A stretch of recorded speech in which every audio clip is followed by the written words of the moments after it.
Saya itu menemukan satu pola ya. Ikan yang punya masa depan yang bagus itu punya ciri yang seringkali nggak terlihat oleh mata orang awam. Sebelum kamu naksir sama merahnya, pastiin dulu fondasinya dengan benar. Saya sering banget lihat pemula itu yang langsung check out ikan hanya karena warnanya yang menyala, yang terang gitu, yang bagus. Padahal nih ya, itu bisa jadi red flag. Mana ikan belum sampai? Sabar dong, yang penting nyampe. Nyampe sih, tapi mati. Ikan mati dalam perjalanan, nggak bisa refund. Segera bayar ya Pak. Dulu habis bayar, seller langsung hilang. Nanti aja deh. Oh, sekarang! Jika Bapak tak segera bayar, saya laporkan sebagai pelaku bid and run. Pak, jangan Pak. Mau transaksi tapi sudah dini hari?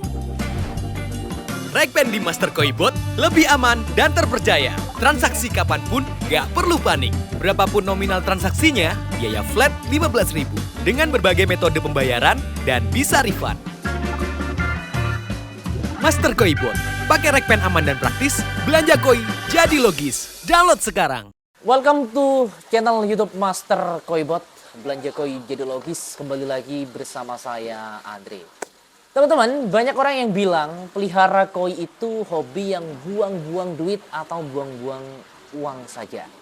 Tapi jujur nih ya, itu benar kalau kalian cuma asal beli. Ya. Tapi di sisi lain ada kolektor yang beli ikan kecil harga jutaan, setahun kemudian harganya naik 10 kali lipat. Kok bisa ya? Pasti banyak yang bertanya-tanya. Masalahnya 90% pemula tuh sering keblinger sama warna yang ngejreng pas masih kecil ya. Tapi nggak sadar nih kalau tulangnya bengkok atau kulitnya bakal hancur beberapa bulan lagi. Zong kan jadinya? Selama saya mengamati ribuan transaksi lelang dan ratusan jenis ikan setiap harinya, saya tuh menemukan satu pola ya. Ikan yang punya masa depan yang bagus itu punya ciri yang seringkali nggak terlihat oleh mata orang awam, teman-teman.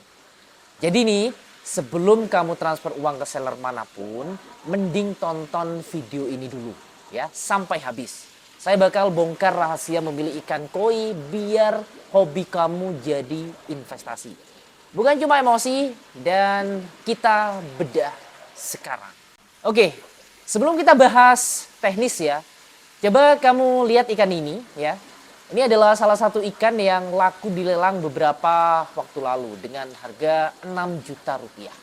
Padahal ukurannya masih tosai ya, alias masih kecil banget ya. Terus bandingkan sama ikan yang ini, sekilas warnanya sih mirip kan, tapi sama-sama merah putih. Tapi harganya cuma seharga paket data internet kamu. Kenapa bedanya bisa sejauh itu?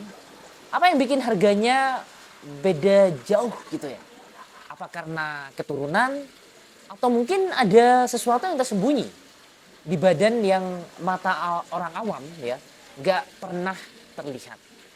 Jujur sih dulu saya juga bingung ya, sampai akhirnya saya tahu tuh satu rahasia besar banget. Ada satu bagian di tubuh koi yang kalau kamu salah pilih, mau dikasih pakan mahal pun harga ikan kamu akan nggak pernah naik gitu ya. Dan di bagian ini sering banget diabaikan oleh para pemula. Saya nggak mau kamu buang-buang uang lagi, dan kita mulai dari rahasia yang pertama. Sesuatu yang jadi fondasi kenapa ikan ini bisa dihargai jutaan rupiah. Sedangkan yang satunya cuma puluhan ribu. Siap? Perhatikan bagian ini. Oke.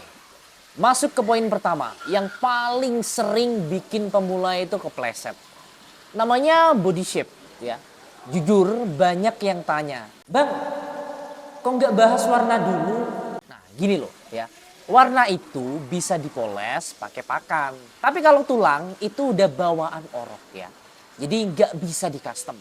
Jadi udah bawaan bos ya. Ikan yang punya potensi cuan gede itu wajib punya badan yang kayak peluru atau torpedo, teman-teman. Lihat deh kepala ikan ini, lebar kan? Kalau kepalanya lebar, itu tandanya dia punya mesin yang kuat buat tumbuh jadi monster alias jumbo 80 cm ke atas ya. Jangan ketipu sama ikan yang kelihatan gemoy atau gendut pas kecil. Hati-hati ya. Bisa jadi itu adalah ikan short body ya. Cari yang bumbunya tebal dan pangkal ekornya atau ozutsunya kokoh ya atau besar. Kalau bagian ekornya letoy atau tipis, udah skip aja bos ya. Itu nggak bakal jadi ikan jumbo atau jadi atlet di kolam kamu. Cek juga secara dia berenang. Tulang belakangnya harus lurus ya. Harus lurus, nggak boleh ada lekukan aneh atau kelihatan kaku. Di mata kolektor pro, cacat dikit aja itu udah auto reject. Nilai investasinya udah pasti terjun bebas alias nol ya. Ingat ya, warna cakep itu cuma bonus, tapi badan yang oke itu menjadi harga mati. Jadi ya, sebelum kamu naksir sama merahnya, pastiin dulu fondasinya dengan benar.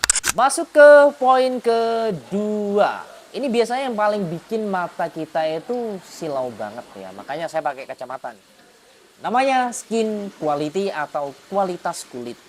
Jujur nih ya, saya sering banget lihat pemula itu yang langsung check out ikan hanya karena warnanya yang menyala, yang terang gitu, yang bagus. Padahal nih ya, itu bisa jadi red flag. Hati-hati sama ikan kecil atau tosai yang warnanya sudah matang banget gitu ya, atau merah tua pekat. Biasanya nih ya, warna seperti ini rawan pecah saat ikan tumbuh besar. Saya lebih sarankan kamu cari yang warna merahnya itu terlihat muda, tapi tebal dan merata gitu ya. Nah, buat kamu yang bingung carinya di mana, saya bisa pantau di Master Koi Bot. Biasanya saya pantau di sana ya. Di sana pilihannya lengkap banget, dari ikan sultan yang kualitas kontes sampai ikan kelas ekonomis buat isi kolam di rumah, semuanya ada di sana ya. Enaknya di sana meskipun kamu cari yang harga ekonomis, standar ikannya tetap terjaga. Jadi kamu nggak perlu takut beli kucing dalam karung. Intinya nih, mau mahal ataupun murah, yang penting kamu tahu apa yang harus kamu beli. Jangan sampai ekspektasi investasi, tapi ternyata zong karena gak teliti di awal. Nah, ini dia poin yang terakhir, poin yang ketiga, yang paling krusial banget. Kamu sudah dapat body yang bagus nih, ya kan? Warna udah oke, tapi kolamnya gak siap. Itu sama saja kamu buang-buang uang di selokan. Jujur nih ya, investasi di koi itu 50% ada di ikannya, ya. Tapi 50% juga ada di airnya, teman-teman. Jangan pernah beli ikan mahal kalau sistem filtrasi kamu masih belum matang. Saya sering lihat orang terlalu nafsu beli ikan banyak, tapi lupa kalau filter kolamnya nggak sanggup menampung kotoran. Hasilnya apa? Ya ikan stres, warna pudar, atau yang paling parah, lewat mati. Memelihara ikan koi itu sebenarnya memelihara air. Kalau kamu mau investasi, kamu aman, dan harganya terus naik, kamu harus disiplin jaga parameter air. Gak perlu ribet kok, yang penting konsisten. Jadi sebelum kamu berburu ikan impian, pastikan dulu rumahnya sudah layak. Jangan sampai niatnya healing, malah jadi pening kepala karena ikannya bermasalah terus. Kesimpulannya, investasi di dunia koi itu sangat mungkin kalau kamu tahu ilmunya. Pahami bodinya, cek skin kualitinya, dan siapkan kolamnya. Sisanya, biarkan waktu yang membuktikan harganya akan melambung. Buat kamu yang mau mulai berburu dengan aman, langsung saja cek di aplikasi Master Koi Bot. Di sana platformnya transparan, ikan pilihannya banyak, pilihannya lengkap dari kelas sultan sampai ekonomis. Link downloadnya sudah saya taruh di deskripsi ya, bisa langsung dicek. Dan kalau kamu merasa konten edukasi seperti ini bermanfaat, jangan lupa klik tombol subscribe dan nyalakan loncengnya. Karena di video-video ke depan ya akan banyak sekali bedah lebih banyak terkait rahasia dunia koi yang jarang dibongkar di tempat lain. Coba tulis di kolom komentar ya, pengalaman zong terbesar kamu apa sih? Mari kita diskusi bareng ya. Selamat berburu koi juara dan sampai jumpa di video selanjutnya. Salam koi bersahabatan, salam belanja koi jadi logis.